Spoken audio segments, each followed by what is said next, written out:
ನಡೆಸ್ಕೊಂಡು ಹೋಗಿದ್ದಾರೆ. ಅವರ ಜೊತೆ ನಾವು ಮೇಲೆ ಕೆಳಗೆ ಎಲ್ಲ ಕಡೆ ಹೋಗಿ ಬಂದಿದ್ದೀವಿ. ಆ ಸಂತೋಷವನ್ನು ಅನುಭವಿಸಿದ್ದೀವಿ. ಅದನ್ನು ಮಾತುಗಳಿಂದ ನಾನು ಕಳ್ಕೊಳ್ಳೋಕ್ಕೆ ಇಷ್ಟಪಡಲ್ಲ. ಅಂತಹ ಒಂದು ಅದ್ಭುತವಾದ ಸಂಗೀತಕ್ಕೆ ಸರಿಸಾಟಿಯಾದ ಸಂಗೀತವೇ ಆಗಿರುವಂತಹ ಮೃದಂಗವಾದನದು. ಅವರಿಗೆ ಶ್ರೀ ನಾದಬ್ರಹ್ಮ ಸಂಗೀತ ಸಭೆಯ ಪರವಾಗಿ ಹಾಗೂ ಶ್ರೀ ತ್ಯಾಗರಾಜ ಸಂಗೀತ ಸಭೆಯ ಪರವಾಗಿ ಹಾಗೂ ತಮ್ಮೆಲ್ಲರ ಪರವಾಗಿ ಆತ್ಮೀಯವಾದ ಕೃತಜ್ಞತೆಗಳನ್ನು ಹೇಳ್ತಾ ಇದ್ದೇನೆ. ಪ್ರಾಯೋಜಕರಾದಂತಹ ಶ್ರೀ ತ್ಯಾಗರಾಜ ಸಂಗೀತ ಸಭೆಯ ಪರವಾಗಿ ಅದರ ಪ್ರಧಾನ ಕರ್ತೃತ್ವ ಶಕ್ತಿಗಳಾದಂತಹ ನಮ್ಮೆಲ್ಲರ ಹೆಮ್ಮೆಯ ಹಿರಿಯ ವಿದ್ವಾಂಸರು ಗುರುಗಳು ಆಗಿರುವಂತಹ ವಿದ್ವಾನ್ ಎಚ್ ಕೆ ನರಸಿಂಹಮೂರ್ತಿಯವರು ವೇದಿಕೆಗೆ ಬಂದು ಕಲಾವಿದರನ್ನು ಗೌರವಿಸಬೇಕಾಗಿ ಕೇಳಿಕೊಳ್ತಾ ಇದ್ದೇನೆ. ಟಿ.ಆರ್. ಮಹಾಲಿಂಗಂ ಸಂಸ್ಮರಣಾ ಕಾರ್ಯಕ್ರಮದ ಕೊನೆಯ ದಿವಸ ಮೈಸೂರಿನ ಹಿರಿಯ ವೇಣುವಾದಕರಾದಂತಹ ಡಾಕ್ಟರ್ ಸಿ.ಎ. ಶ್ರೀಧರ್ ಅವರಿಗೆ ವೇಣುಬ್ರಹ್ಮ ಪ್ರಶಸ್ತಿ ಹಾಗೂ ಬಳಿಕ ಅವರಿಂದ ಹಾಗೂ ಅವರ ಪುತ್ರ ಕೇಶವಚಂದ್ರ ಅವರಿಂದ ವೇಣುವಾದನ ಕಚೇರಿ ಇರುತ್ತೆ. ಈ ಕಾರ್ಯಕ್ರಮಕ್ಕೆ ತಮಗೆಲ್ಲರಿಗೂ ಸ್ವಾಗತ.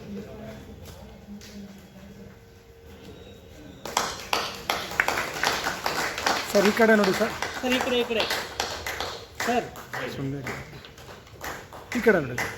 ಹಾಂ,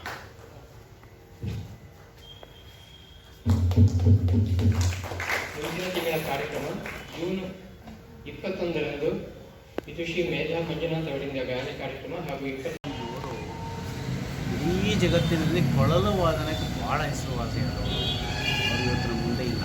ಆದರೆ ಅವರ ಸಂಸ್ಮರಣ ದಿನವಾಗಿ ಮೈಸೂರಿನ ಈ ಪ್ರತಿಷ್ಠಿತ ಮೈಸೂರು ವಾಸುದೇವಾಚಾರ್ಯ ಸಭಾಂಗಣದಲ್ಲಿ ನಮ್ಮ ತ್ಯಾಗರಾಜ ಸಂಗೀತ ಸಭಾ ಅವರ ಸಹಯೋಗದೊಂದಿಗೆ ಈ ಕಾರ್ಯಕ್ರಮ ನಡೆದಿದ್ದಾರೆ. ಭಾಳ ಸಂತೋಷದ ವಿಷಯ. 3 ದಿನಗಳ ಕಾಲ ವೇಣುವಾದನದ್ದೇ ಕಾರ್ಯಕ್ರಮಗಳು ಇಲ್ಲಿ ನಡೀತಾ ಇದೆ. ಒಬ್ಬರಿಗಿಂತ ಒಬ್ಬರು ವೇಣುವಾದನದಲ್ಲಿ ಸಾಧನೆ ಮಾಡಿರುವಂತಹ ಕಲಾವಿದರನ್ನು ಗುರುತಿಸಿ ಅವರಿಗೆ ಮಹಾಲಿಂಗಮ್ಮ ಅವರ ಸಂಸ್ಮರಣ ವೇದಿಕೆಯನ್ನು ಹಂಚ್ತಾ ಇದ್ದಾರೆ. ಅದು ಬಹಳ ಮೆಚ್ಚುವಂಥ ವಿಷಯ. ಯಾಕೆಂದರೆ ವಾದ್ಯಗಳಲ್ಲೇ ಕೊಳಲು ಬಹಳ ಸ್ವಾಭಾವಿಕವಾದಂಥ ಒಂದು ವಾದ್ಯ. ಅದು ಬಿದಿರಿನ ರಸವನ್ನು ಕುಡಿಯಲಿಕ್ಕೆ ದುಂಬಿಗಳು ತೂತ ಮಾಡಿ ರಸ ಹೀರ್ಕೊಂಡು ಹೋದ್ಮೇಲೆ ಆ ತಂಗಾಳಿ ಬೀಸ್ತಿದ್ದಾಗ ಬಂದಂತಹ ಗಾಳಿಯಿಂದ ಉಂಟಾದ ಶಬ್ದದಿಂದ ಕೊಳಲು ಕಂಡಿಡಿದ್ರು ಅಂತ ಹೇಳ್ತಾರೆ. ಕೊಳಲು ಹೇಗೆ ಬಂತು? ಮತ್ತು ನಮಗೆಲ್ಲರಿಗೂ ಪ್ರಿಯನಾದ ಕೃಷ್ಣನ ಕೈಲಿ ಕೊಳಲು ಯಾವಾಗಲೂ ಇತ್ತು. ಈ ಜಗತ್ತಿನ ಸೃಷ್ಟಿಯಲ್ಲಿರುವ ಪ್ರತಿಯೊಂದು ಜೀವಿಗೂ ಇಷ್ಟ ಆಗುವಂತಹ ಒಂದು ಶಬ್ದ ಅಂದರೆ ಅದು ಕೊಳಲುವಾದ್ಯ. ಸೊ ಅಂಥ ಒಂದು ವಾದ್ಯವನ್ನು ನಮ್ಮ ಕರ್ನಾಟಕ ಸಂಗೀತಕ್ಕೆ ಬಹಳಷ್ಟು ಜನ ನುಡಿಸುವ ವಿದ್ವಾಂಸಗಳಿದ್ದಾರೆ.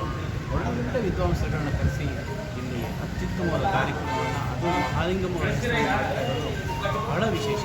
ಆದ್ದರಿಂದ ಇದಕ್ಕೆ ಪಾಲ್ಗೊಳ್ಳೋದಕ್ಕೆ ಈ ಸಂಗೀತವನ್ನು ಕೇಳೋದಕ್ಕೆ ತುಂಬ ಇಷ್ಟ ಆಗುತ್ತೆ. ಯಾಕೆಂದರೆ ಸಂಗೀತ ಕೇಳ್ಮೆಯಿಂದ ಕೇಳುವುದರಿಂದ ನಮಗೆ ಎಲ್ಲ ರೀತಿಯಲ್ಲೂ ಒಳ್ಳೆಯದು. ಆರೋಗ್ಯಕ್ಕೂ ಒಳ್ಳೆಯದು, ನೆಮ್ಮದಿ ಸಿಗುತ್ತೆ, ಜೊತೆಗೆ ಒಂದು ಕಾನ್ಸಂಟ್ರೇಷನ್ ಸಿಗುತ್ತೆ. ಒಂದು ಜಪ ತಪ ಮಾಡಬೇಕು ಅಂತಿಲ್ಲ, ಸಂಗೀತ ಕೇಳಿದ್ರೆ ಸಾಕು. ಚಾಮುಂಡೇಶ್ವರಿ ತಪ್ಪಲಲ್ಲಿ ನಡೀತಾ ಇರೋ ಕಾರ್ಯಕ್ರಮ ನನಗೆ ಭಾಳ ಸಂತೋಷ ಕೊಟ್ಟಿದೆ. ಜೊತೆಗೆ ನನ್ನ ಮಕ್ಕಳಾದ ಹೇರಂಬ ಹೇಮಂತ ಇವತ್ತಿನ ಕಾರ್ಯಕ್ರಮದಲ್ಲಿ ಭಾಗವಹಿಸಿದ್ದು ಕೂಡ ನನಗೆ ಬಹಳ ಆನಂದವನ್ನು ಕೊಟ್ಟಿದೆ. ಹಾಗಾಗಿ ನಾಗಬ್ರಹ್ಮ ಅವರು ಅವಳಿ ಈಗ ತಾನೇ 3 ತಿಂಗಳ ಕಾಲ ಅಮೇರಿಕದಲ್ಲಿ ಕಾರ್ಯಕ್ರಮವನ್ನು ಕೊಟ್ಟು ಬಂದು ತಪ್ಪಿದಾರಷ್ಟೇ, ಬಂದ ಕೂಡಲೇ ಇಲ್ಲಿ ಕಾರ್ಯಕ್ರಮವನ್ನು ಕೊಡ್ತಾ ಇದ್ದಾರೆ. ಅಲ್ಲಿಯೂ ಕೂಡ ನಮ್ಮ ಭಾರತೀಯ ಸಂಗೀತ ಅಂದರೆ ಕರ್ನಾಟಕ ಶಾಸ್ತ್ರೀಯ ಸಂಗೀತಕ್ಕೆ ಬಹಳ ಒಲವು ತೋರಿಸ್ತಾ ಇದ್ದಾರೆ. ಅವರವರ ಮನೆಗಳಲ್ಲಿ ಇವರಿಗೆ ಆತಿಥ್ಯ ಕೊಟ್ಟು ದೊಡ್ಡ ದೊಡ್ಡ ವೇದಿಕೆಗಳಲ್ಲಿ ಕಾರ್ಯಕ್ರಮ ಕೊಟ್ಟು ಮೈಸೂರು ಆ್ಯಕ್ಚುಲಿ ಕಲಾವಿದರ ಒಂದು ಹಬ್ ಅಂತ ಏನು ಹೇಳ್ತೀವಿ ಆ ಥರ. ಮೈಸೂರಲ್ಲಿ ಕಾರ್ಯಕ್ರಮ ಕೊಡಬೇಕು ಅಂತ ಸಾಂಸ್ಕೃತಿಕ ನಗರಿ ಬಹಳಷ್ಟು ಜನ ಕಲಾವಿದರು ಮೈಸೂರಲ್ಲೊಂದು ಕಾರ್ಯಕ್ರಮ ಕೊಡಬೇಕು ಅಂತ ಹೇಳಿ ಸಾಧನೆ ಮಾಡ್ತಾ ಇರ್ತಾರೆ. ಸಿಕ್ಕಿದಾಗ ಅವ್ರ ಕಷ್ಟ ಆನಂದ ಆಗುತ್ತೆ. ಅಂಥ ಒಂದು ಜಾಗ ಮೈಸೂರಿನಲ್ಲಿ ಈ ಕಾರ್ಯಕ್ರಮ ಕೊಟ್ಟಿರೋದು, ಈ ಕಾರ್ಯಕ್ರಮ ನಡೀತಿರೋದು ನನಗೆ ಭಾಳ ಸಂತೋಷ ಕೊಟ್ಟಿದೆ. ಇದನ್ನು ಆಯೋಜಿಸಿರುವಂತಹ ನಾಗಬ್ರಹ್ಮ ಸಂಗೀತ ಸಭಾದವರಿಗೂ, ತ್ಯಾಗರಾಜ ಸಂಗೀತ ಇವತ್ತಿನ ಕಾರ್ಯಕ್ರಮವನ್ನು ಪ್ರಾಯೋಜಿಸಿರುವಂತಹ ತ್ಯಾಗರಾಜ ಸಂಗೀತ ಸಭಾದ ನನ್ನ ಆತ್ಮೀಯರಾದ ಎಚ್ ಕೆ ನರಸಿಂಹಮೂರ್ತಿಗಳಿಗೆ ಹಾಗೂ ಇವರಿಬ್ಬರ ಗುರುಗಳಾದ ಎ ವಿ ಪ್ರಕಾಶ್ರವರು ಮೈಸೂರಿನವರೇ. ಹಾಗಾಗಿ ಈ ಸಂಗೀತ ಇವರಿಂದ ಬಂದಿದೆ, ಅದಕ್ಕೆ ಕಾರಣವೂ ಮೈಸೂರೇ. ಹಾಗಾಗಿ ಎಲ್ಲ ನಡೀತಿರೋದು ಭಾಳ ಸಂತೋಷದ ವಿಷಯ. ಇನ್ನೂ ಹೆಚ್ಚು ಸಂಖ್ಯೆಯಲ್ಲಿ ಸಂಗೀತ ರಸಿಕರು ಬಂದು ಸಂಗೀತವನ್ನು ಕೇಳಬೇಕು.